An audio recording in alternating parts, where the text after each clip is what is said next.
Minimal ada 3 tafsiran ulama kita mengenai apa yang dimaksud dengan yu'minuna bil ghaib. Penafsiran yang pertama, ghaib di situ adalah objek. Jadi orang yang bertakwa adalah mereka yang mengimani, mempercayai adanya objek yang gaib. Gaib dalam arti ma la yudrikuhul aqlu wala al-hissu. Apa yang tidak bisa dijangkau oleh akal, tidak bisa dijangkau oleh indera. Baik yang gaibnya bersifat mutlak seperti hakikat zat Allah, maupun yang gaibnya bersifat nisbi, bersifat relatif. Seperti misalnya kematian kita ini gaib. Kematian seseorang itu gaib sebelum dia terjadi. Tapi setelah terjadi orang lain sudah tahu kapan si A akan mengalami kapan si A mengalami kematian, di tempat mana dia mengalami kematian tersebut.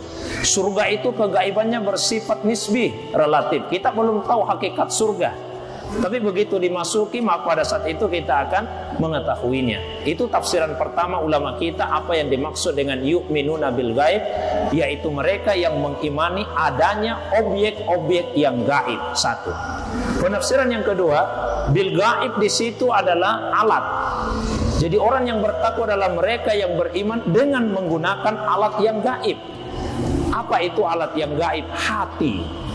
Karena ada orang yang mengaku beriman bukan dengan menggunakan hatinya, tapi dengan lisannya. Allah SWT menyebutkan di surah Al-Baqarah ayat yang ke-8, wa minan nasi may yaqulu amanna billahi wa bil yaumil akhir wa ma hum bimumin. Dan di antara manusia itu ada yang mengucapkan lewat lisannya, kami beriman kepada Allah, kami beriman kepada hari akhir. Tapi Allah tegaskan, wa ma hum bimu'minin. Mereka itu bukanlah seorang mukmin. Ya, karena keimanannya itu hanya dengan menggunakan alat yang zahir, hanya pengakuan lisan saja. Padahal iman yang benar itu mestilah bil ghaib, dengan menggunakan alat yang gaib, yaitu pakai hati. Ada 2 tafsiran ulama kita. Penafsiran yang ketiga, bahwasanya yang dimaksud dengan yu'minuna bil ghaib, gaib di situ adalah hal atau keadaan. Jadi orang yang bertakwa adalah mereka yang beriman meskipun dia gaib.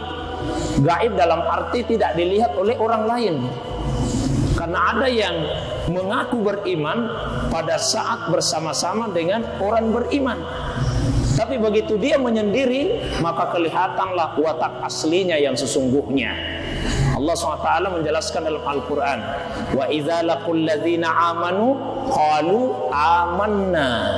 Ketika mereka bertemu secara tidak sengaja dengan orang-orang yang beriman, mereka juga mengatakan kami juga beriman. Wa idza khalau ila syayatinihim.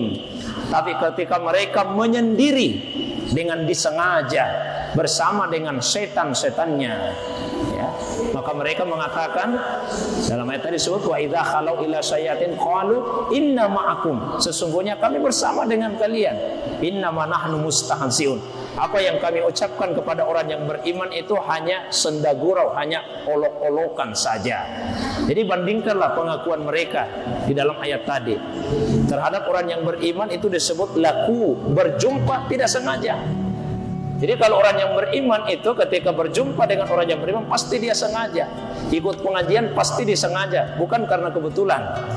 Tapi kalau bukan orang yang beriman, perjumpaannya itu tidak disengaja, ya, karena kebetulan saja atau karena terpaksa. Lalu dia kemudian membuat pengakuan, kami juga sama-sama dengan kalian. Tapi ketika bersama dengan setan-setannya, itu disengaja, khalau ila, sengaja menyendiri. Barulah pada saat itu dia menyatakan pengakuan yang sesungguhnya, kami hanya berolok-olok saja kepada orang-orang yang beriman tersebut.